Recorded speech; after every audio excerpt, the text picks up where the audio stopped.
ഇടാ മോനെ, നീ തന്നെ ഒരു തീരുമാനം എടുക്കുക. എന്നിട്ട് അതിൻ്റെ പേര് ഇങ്ങനെ പ്രാണം പെടഞ്ഞാലോ? അതും പെടഞ്ഞങ്ങ് തീരട്ടെ. ഹാ, ഇത്രയും കാലം ജീവിച്ചിരിക്കാന്ന് ആർക്കും വാക്ക് കൊടുത്തിട്ടൊന്നുമില്ലല്ലോ. നീ എന്തൊക്കെയാ ഈ പറയുന്നേ? അമ്മാവൻ പോയി കിടന്നു. ആ, എന്റെ ഉറക്കവും സ്വപ്നമൊക്കെ ഈ കടലെടുത്തങ്ങ് പോയി. ചിലത് കടലെടുത്താലേ തിരകൾ തിരിച്ചു കൊണ്ടുവരുമെന്ന് പറഞ്ഞു കേട്ടിട്ടുണ്ട്. എനിക്ക് ആ പ്രതീക്ഷയില്ല. പോയത് പോയി.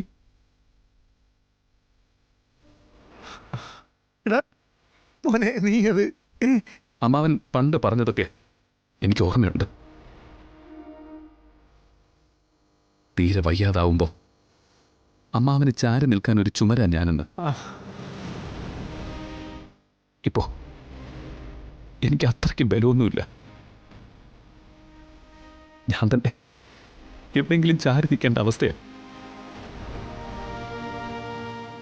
അല്ലെങ്കിൽ അങ്ങ് വീണു പോവും. തളർന്നു പോവല്ലേടാ മോനെ? തളർന്നു പോവല്ലേ? അയ്യേ, കരയല്ലേ? എല്ലാം ശരിയാവും, എല്ലാം ശരിയാവൂടാ. കരയല്ലേ?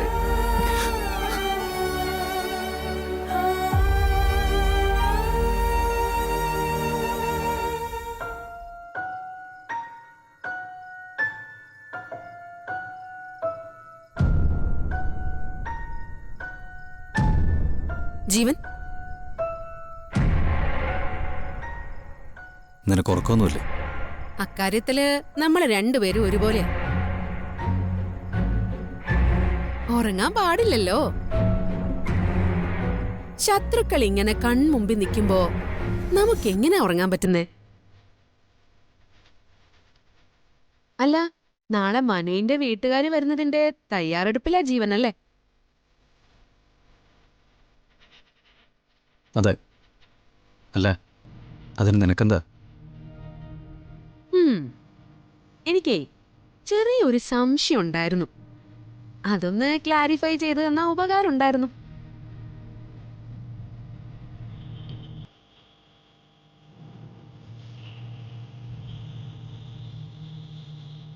ഇനി പറ, എന്താണാവോ നിന്റെ സംശയം? വേറൊന്നുമല്ല, നമ്മുടെ ഫസ്റ്റ് മീറ്റിംഗ് ഓർമ്മയുണ്ടോ? എന്നെ പെണ്ണ് കാണാൻ വന്നത്. പാതിരാത്രി ദുരന്തങ്ങൾ ഓർമ്മിപ്പിക്കാനാണോ നീ ഇപ്പം അങ്ങോട്ട് വന്നത്? യെസ്, അതൊരു ദുരന്തം തന്നെയായിരുന്നു. അന്ന് നീ എന്നിൽ കണ്ട കുറ്റം ഞാൻ മോഡേൺ ഡ്രസ്സ് ധരിച്ചു എന്നതാ. ഞാൻ ആവശ്യത്തിൽ കൂടുതൽ മേക്കപ്പ് ചെയ്തു എന്നുള്ളതാ അല്ലേ? പക്ഷേ നിന്റെ പെങ്ങളുടെ കാര്യത്തിലോ? അവൾക്ക് മോഡേൺ ഡ്രസ് ആവാം. അവൾക്കേ രാവും പകലും ആൺകുട്ടികളായ സുഹൃത്തുക്കളുടെ കൂടെ പുറത്തു പോവാം. അതെന്താ നീ എതിർക്കാതിരിക്കുന്നേ? വീണേ, നമ്മൾ തമ്മിൽ ഈ കാര്യം സംസാരിക്കേണ്ട ഒരാവശ്യമില്ല. ഉണ്ട്. ഇപ്പൊ നിന്റെ പെങ്ങളുടെ കല്യാണം നടത്താൻ ഓടി നടക്കുന്നുണ്ടല്ലോ. അതിന്റെ പിറകിലുള്ള ലക്ഷ്യം അതെന്തോ ആയിക്കോട്ടെ. നീ ആരുടെ കല്യാണം നടത്താൻ പോകുന്നത്? നിന്റെ പെങ്ങളുടെ സ്ഥാനത്ത് വേറൊരുത്തിയായിരുന്നെങ്കിൽ നീ അവളെ വിളിക്കുന്ന പേരെന്തായിരിക്കും? വേണ്ട, ബഹളം വെച്ച ആളെ കൂട്ടണ്ട. എന്താ നിങ്ങളുടെ പെങ്ങളുടെ യോഗ്യത? ആരതെന്നറിയാത്ത ഒരു കുഞ്ഞിനെ പ്രസവിച്ചതോ? വീണേ, നീ അതിരടക്കുന്നുണ്ട് കേട്ടോ. അതിര് കടന്ന നീ എന്റെ കഴുത്തിന് പിടിക്കുവോ? അല്ലെങ്കിലേ നിന്റെ ആ ഭ്രാന്തുണ്ടല്ലോ, അത് കാണിക്കുമായിരിക്കും. സത്യത്തിലേ നീ ഇത് എന്നോടല്ല കാണിക്കേണ്ടത്. നിങ്ങൾ ആരും അറിയാതെ ഒരു കൊച്ചിനെ സമ്പാദിച്ചവളോടാ. നീ പണ്ട് പറഞ്ഞ ആദർശങ്ങളൊക്കെ സത്യമാണെങ്കിലേ അവള് വഴിപഴച്ചവളല്ലേ. അവള് നീ എന്താടാ കൊല്ലാത്തത്? എനിക്കിതൊന്ന് ചോദിക്കണമെന്നുണ്ടായിരുന്നു. അന്യരൊരു മോഡേൺ ഡ്രസ് ഇട്ടാ നിനക്കത് സഹിക്കില്ല. അനുജത്തി തന്തയില്ലാത്ത കൊച്ചിനെ പ്രസവിക്കുന്നതിൽ നിനക്ക് ഒരു കുഴപ്പമില്ല.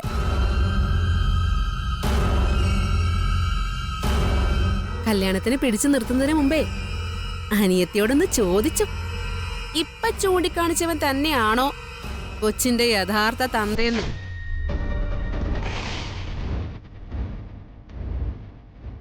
നിക്കളി.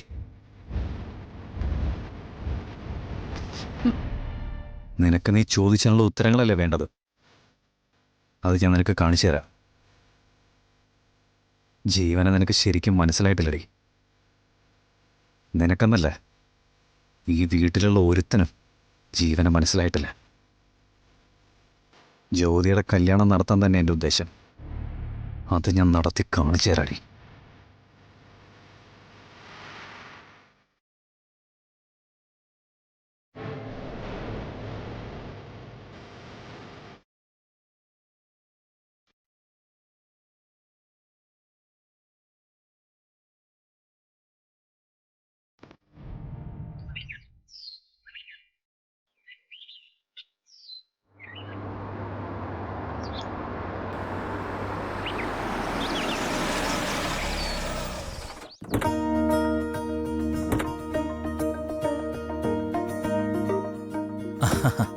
വരൂ വരൂ, വാ വാ വാ. അങ്ങളെ, അങ്കിള് വന്നിട്ട് ഒന്ന് വിളിച്ചു പോലുമില്ലല്ലോ. അയ്യോ സോറി മോളെ, ഇവിടെ എത്തിയപ്പോഴേക്കും വലിയ വലിയ കാര്യങ്ങളല്ലേ അങ്കിളുടെ തലയിൽ വന്ന് കരുത്. എന്തായാലും മക്കൾ വാ വാ വാ വാ.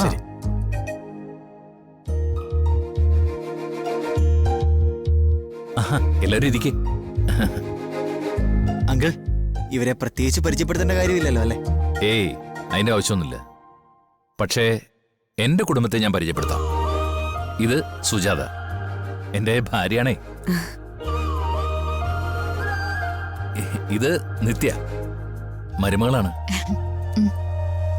അപ്പൊ മോനോ? ഞാനിവിടെ ഉണ്ടേ. ആ, നമസ്കാരം. ജീവൻ അല്ലേ? അതെ. കാര്യങ്ങളൊക്കെ മനു പറഞ്ഞു. താനാണ് ഇതിന് മുൻകൈ എടുത്തെന്നാ ഒക്കെ ഇവൻ പറഞ്ഞു. അനുജിത്തയുടെ കാര്യമല്ലേ അങ്കിൾ? ഉത്തരവാദിത്തങ്ങൾ ഏറ്റെടുക്കാതിരിക്കാൻ പറ്റില്ലല്ലോ. ആ പിന്നെ അത് ശരവണൻ. വണക്കോയ്യ. ശരവണനെ കുറിച്ച് പറയുകയാണെങ്കിൽ ഞങ്ങളുടെ കുടുംബത്തിൽ ഞങ്ങളെക്കാൾ സ്ഥാനമുള്ള ഒരാൾ. ശരവണന്റെ വീട് എവിടെയാ? தேனி பக்கம் சார். நான் வந்து தமிழன். സുജാതെ, മോളെ ഒന്ന് വിളിക്കൂ. വിളിക്കാം. അതിനു മുൻപ് എനിക്കൊരു കാര്യം പറയാനുണ്ട്. എന്താ?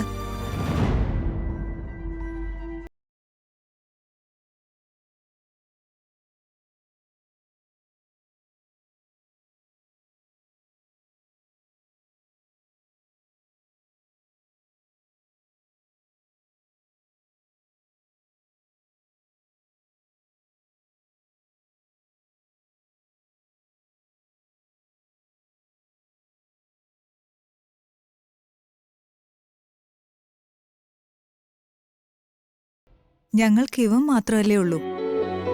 അവന്റെ ഭാര്യയായിട്ട് വരുന്ന പെൺകുട്ടിയെ സ്നേഹിക്കാനല്ലാതെ ഒരു വാക്കുകൊണ്ട് പോലും ദ്രോഹിക്കാൻ ഞങ്ങൾക്ക് പറ്റുമോ? മനുവിന്റെ അച്ഛനും അമ്മയും ഹൃദയം തുറന്നു തന്നെയാ ജ്യോതിയെ സ്വീകരിക്കാൻ ഇവിടെ എത്തിയിരിക്കുന്നത്. അതുകൊണ്ട് ആന്റി പേടിക്കണ്ട. നിത്യ, മോളെ ജ്യോതിയെ വിളിച്ചോണ്ട് വാ. ആ പിന്നെ വേറൊരു കാര്യം, ഇവരെ രണ്ടുപേരെയും ചേർത്ത് വയ്ക്കുന്ന ചടങ്ങ് ആഡംബരങ്ങളൊന്നുമില്ലാതെ ഏതെങ്കിലും ക്ഷേത്രത്തിൽ വെച്ച് നടത്തണമെന്നാണ് ഞങ്ങൾ ആഗ്രഹിക്കുന്നത്. തീർച്ചയായിട്ടും മതിരുകൂ. അല്ലെങ്കിൽ തന്നെ ഇവന്റെ കല്യാണം ഇനി എന്തിനാ നടത്തുന്നത്? കുട്ടി തന്നെ അങ്ങ് വലുതായില്ലേ? മനു, തനിക്ക് ഈ കാര്യത്തിൽ എതിരഭിപ്രായം വല്ലതും ഉണ്ടോ? അല്ല, തൻ്റെ പൊസിഷൻ വെച്ച് ചിലപ്പോൾ ഒരു വലിയ ചടങ്ങുകളൊക്കെ പ്രതീക്ഷിക്കുമല്ലോ. അങ്ങനെയൊന്നുമില്ല ജീവേട്ടാ. ഒരു ചടങ്ങുമില്ലാതെ ഇവിടുന്ന് ജ്യോതിയെ കൈപിടിച്ചു തന്നാലും ഞങ്ങൾ കൊണ്ടുപോയിക്കോളാം.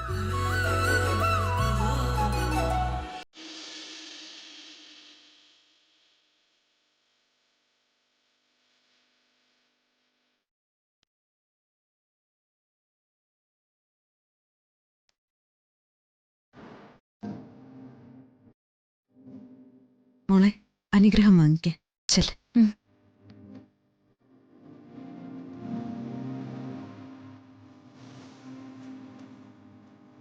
നന്നായി വരും.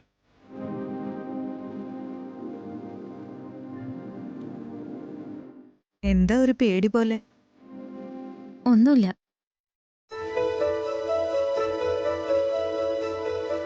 ആദ്യം കേട്ടപ്പോ അച്ഛനും അമ്മയ്ക്കും ചെറിയ വിഷമങ്ങളൊക്കെ തോന്നി. പിന്നെ ജ്യോതി എന്തിനാ വിഷമിക്കുന്നത്? ഞങ്ങൾ അതൊക്കെ അങ്ങ് വിട്ടു.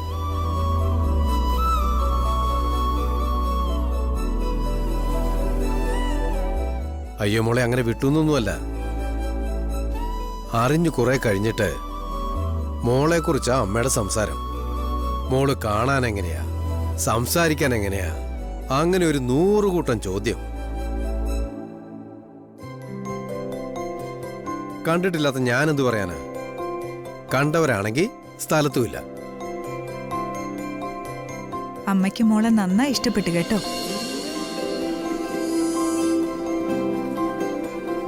ഞങ്ങളുടെ പേരക്കുട്ടി എവിടെ?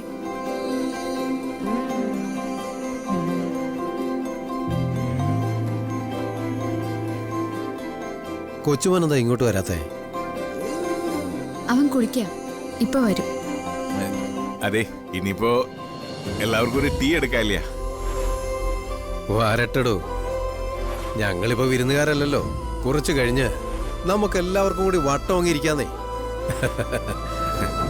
എല്ലാവർക്കും മനസ്സറിഞ്ഞ് പരിചയപ്പെടണ്ടേ? അല്ല, ഞാനൊരു ജോലിസിനോടൊന്ന് വരാൻ പറഞ്ഞിരുന്നു. നമുക്കൊരു തീയതി കൂടി കുറിക്കണ്ടേ? അതിനെന്താ, ആളോട് വരാൻ പറയൂ. പിന്നെ വന്നു കയറിയിട്ട് പൊരുത്തമില്ല, അതില്ല ഇതില്ല എന്നൊന്നും പറയാൻ പാടില്ല. കൊച്ചിനെ ആദ്യം തന്നെ അങ്ങ് കാണിച്ചു കൊടുക്കണം. ജോത്സ്യർക്ക് അബദ്ധമൊന്നും പറ്റില്ലല്ലോ.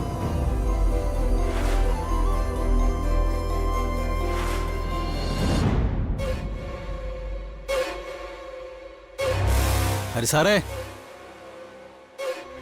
ഹരിസാറേ,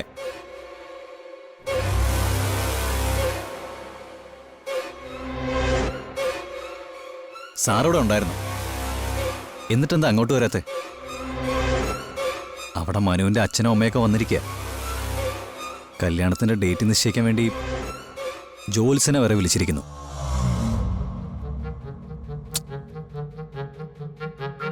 താൻ എന്തിനാ മാറി നിൽക്കുന്നത്? എല്ലാം നന്നായി നടക്കട്ടെ ജീവൻ. അങ്ങനെ പറഞ്ഞു ഒഴിയാൻ പറ്റുമോ? ദേ, ഇത്രയും നാളെ എൻ്റെ കുടുംബത്തിൻ്റെ എല്ലാ കാര്യങ്ങളും കൃത്യമായിട്ട് ചെയ്തുകൊണ്ടിരുന്നത് ഹരിയല്ലേ? എന്നിട്ടിപ്പം മംഗളകരമായിട്ടൊരു കാര്യം നടക്കുമ്പോൾ താൻ അവിടെ ഇല്ലാതിരുന്ന എല്ലാവരും ചോദിക്കില്ലേ? താനൊന്ന് വന്നേ.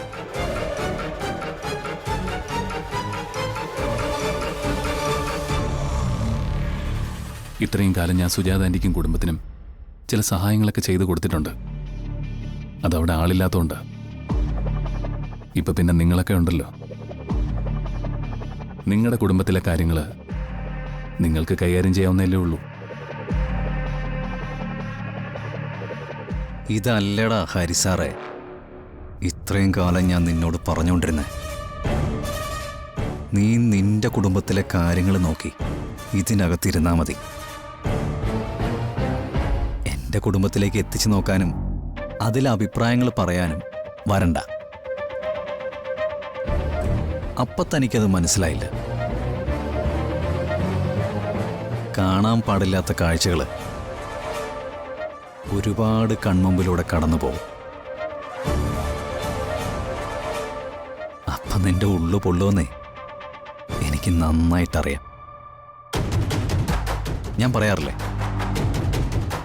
കാഴ്ചയ്ക്ക് സുഖമുള്ള കാര്യങ്ങളൊന്നും ജീവൻ മിസ്സാക്കാറില്ല. ആരാ ഹരി? ആ, ജീവനോ? ഞാനാ മാവ. നിങ്ങളെ രണ്ടുപേരും അങ്ങോട്ട് കാണാത്തോണ്ടേ ഞാൻ അന്വേഷിച്ചിറങ്ങിയതാ. ഞങ്ങൾ അങ്ങോട്ടേക്ക് വരാൻ തുടങ്ങിയായിരുന്നു. ആ, എന്നാ പിന്നെ പെട്ടെന്നാവട്ടെ. ഞാൻ അവിടെ ഇല്ലെങ്കിലേ ശരിയാവില്ല. എല്ലാ കാര്യങ്ങളും എൻ്റെ നിയന്ത്രണത്തിലാണല്ലോ. എല്ലാ കാര്യങ്ങളും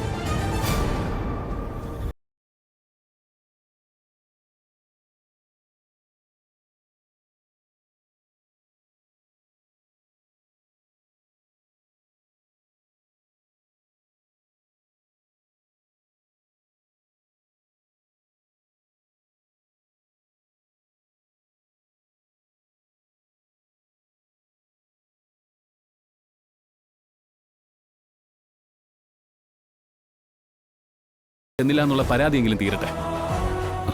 അമ്മാവൻ ചെല്ല്. ഞാൻ നീ ഒന്ന് ചെല്ലമ്മാവാ. ഓ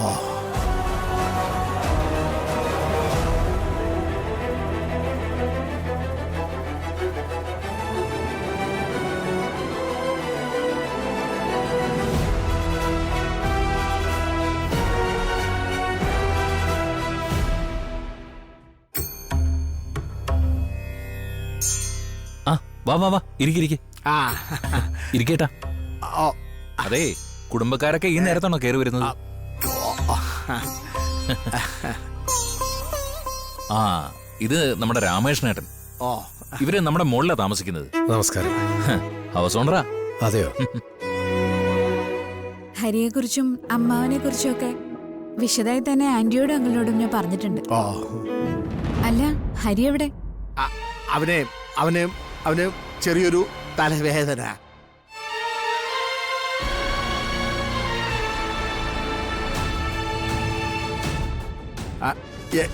എന്നോട് നടന്നോളാൻ പറഞ്ഞ്. അല്ല അവനെ വന്നു ചേരും. ആ അല്ല, ഇവിടെ കാര്യങ്ങൾ നടക്കട്ടെ. എന്താ?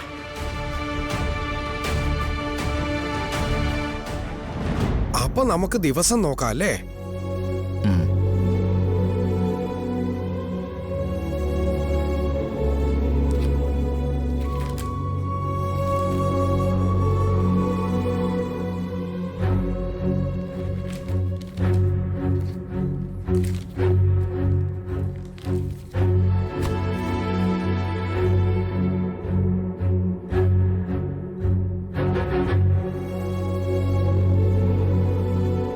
ഒരു 3 ദിവസത്തിനകത്ത് ഒരു ശുഭമുഹൂർത്തമുണ്ട്.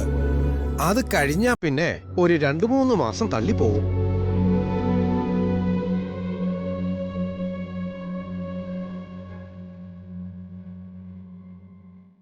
രണ്ടു മാസം കഴിഞ്ഞ് മതി അല്ലേ അച്ഛാ? വേണ്ട,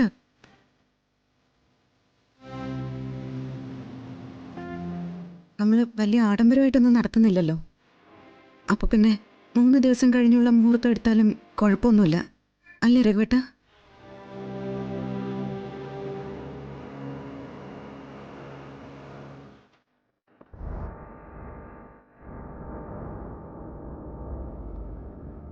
എന്താ ഇത്ര തിരക്ക്? നിന്നെ എനിക്ക് വിശ്വാസമില്ലാത്തതുകൊണ്ട്. അതെ, സുജാത പറഞ്ഞ അതേ അഭിപ്രായം തന്നെയാണ് എനിക്ക്. മാറ്റി ചിന്തിക്കണമെങ്കിൽ പറയൂ. എന്താടാ?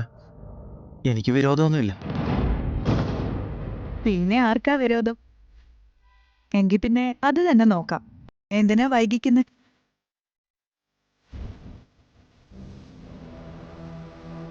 എന്തായാലും ഞങ്ങളുടെ മോളെ എത്രയും നേരത്തെ കൊണ്ടുപോകാമല്ലോ.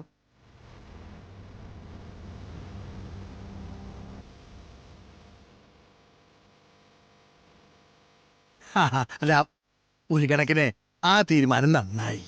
അല്ല, ഇപ്പോഴത്തെ കാലത്ത് തീരുമാനങ്ങള് ഒട്ടും വൈകിപ്പിക്കാൻ പാടില്ല. അല്ല, എന്നാ പിന്നെ മുഹൂർത്തം നോക്കാം അല്ലയോ? മുഹൂർത്തം നോക്കിയാട്ട്. ആ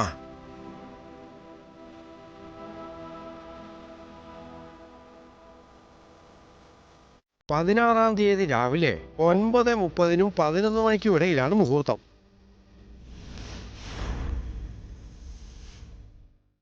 ആ മുഹൂർത്തത്തിൽ ദേവാദി ദേവകളെല്ലാം അനുഗ്രഹത്തോടെ നിൽക്കുമെന്നാണ് കാണുന്നത്.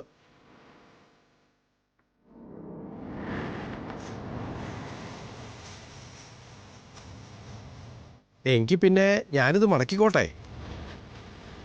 രഘുവേട്ട, ദക്ഷിണ കൊടുക്ക്.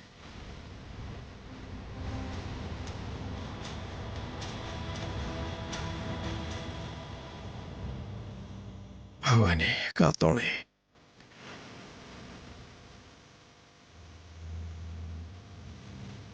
അല്ല, ജോത്സ്യൻ എങ്ങനെയാ വന്നേ?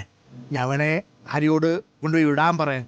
ഏയ്, എനിക്ക് തൊട്ടടുത്തൊരു സ്ഥലത്തുകൂടി കയറാനുണ്ട്. ഓ, ഞാൻ നടന്നു പോയിക്കോളാം. ആ ശരി. എങ്കിൽ ഞാൻ ഇറങ്ങുക.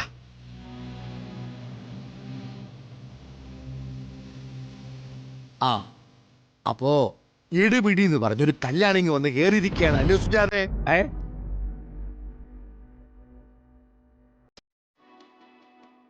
അല്ല, കൊച്ചുമോൻ ഇതുവരെ കുളി കഴിഞ്ഞ് വന്നില്ലേ? എത്തി.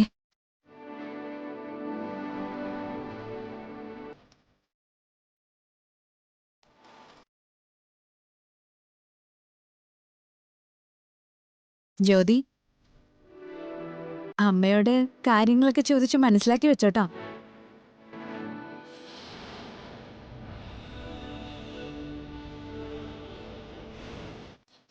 അവിടെയുള്ളവരുടെ ശീലങ്ങളൊക്കെ ഒന്ന് അറിഞ്ഞിരിക്കാലോ. ഞങ്ങൾക്കങ്ങനെ പ്രത്യേകിച്ച് ശീലങ്ങളൊന്നുമില്ല മോളെ. നീ അങ്ങ് വന്ന് കയറിയ 1-2 ദിവസമായിട്ട് അച്ഛനും അമ്മയായിട്ട് പൊരുത്തപ്പെടും. അത്രേ ഉള്ളൂ.